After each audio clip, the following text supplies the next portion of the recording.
I've shown a lot of earrings on the DVD, mostly the type that hang from the ear from a French wire, that style.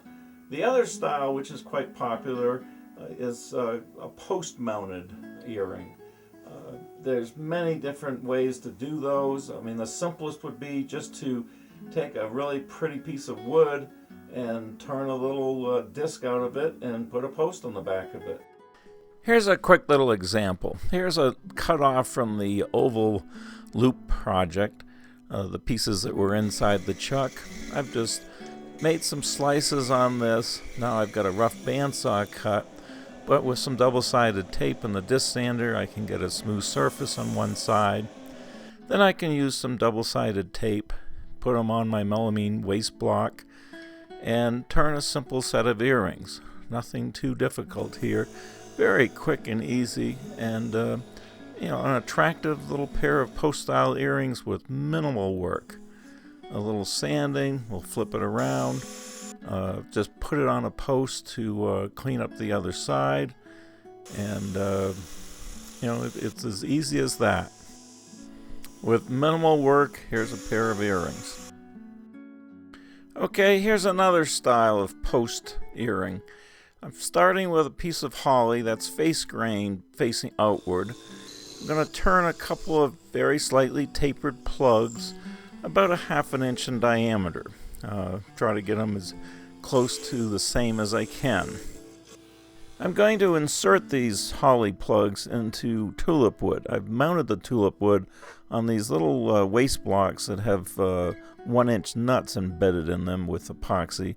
This is a really cheap way to create a lot of reusable waste blocks. So I'll round this up and then sneak up on a nice fit in the middle of this for my holly plugs. Here's another little tip about putting plugs into openings.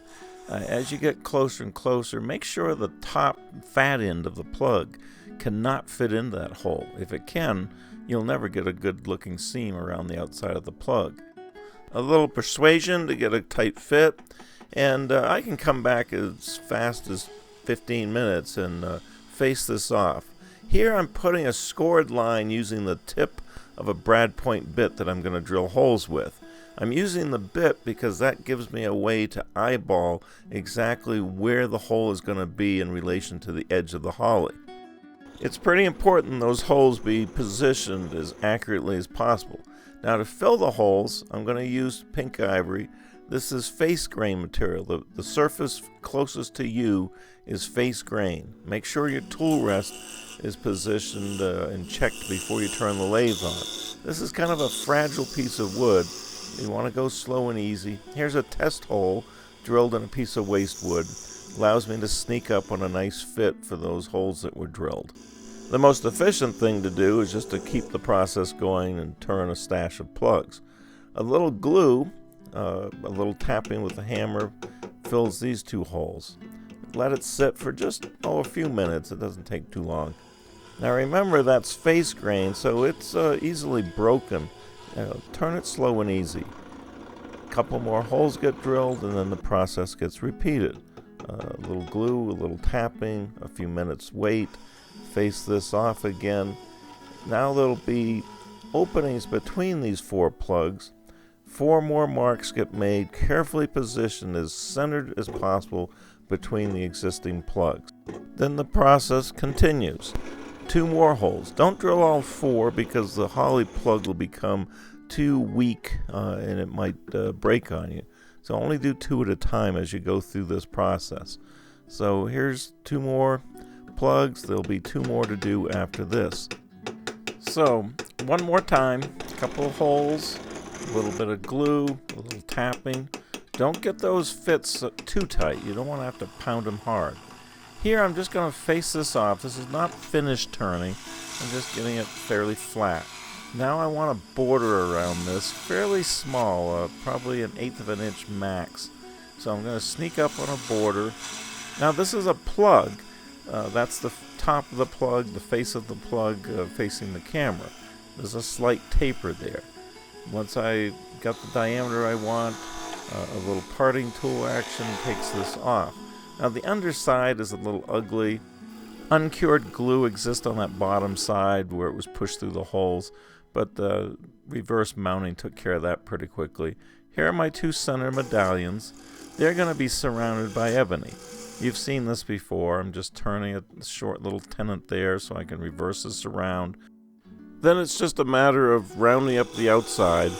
For the inside medallion, I need a fit along the edges, but I also would like at least some contact with the bottom of the medallion on the bottom of my opening here. So I'm being careful there to get the depth just right.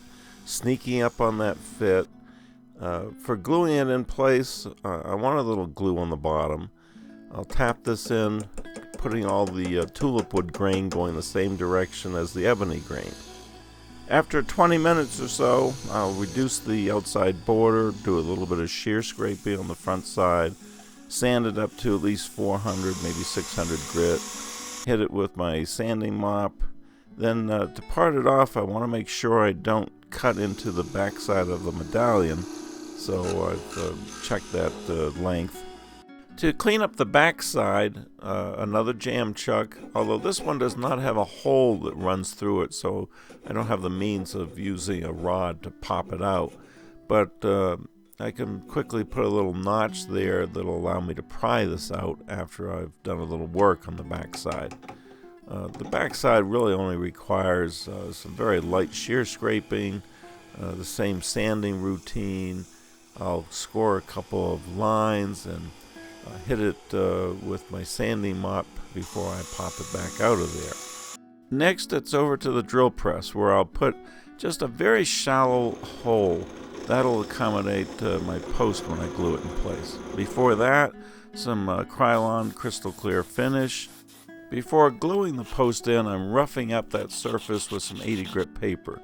And this time around, I'm using some slow setting epoxy. There's no limit to the types of designs you can create on a little medallion like this, whether you use drilled holes or marquetry. I mean, endless possibilities for doing these little posts.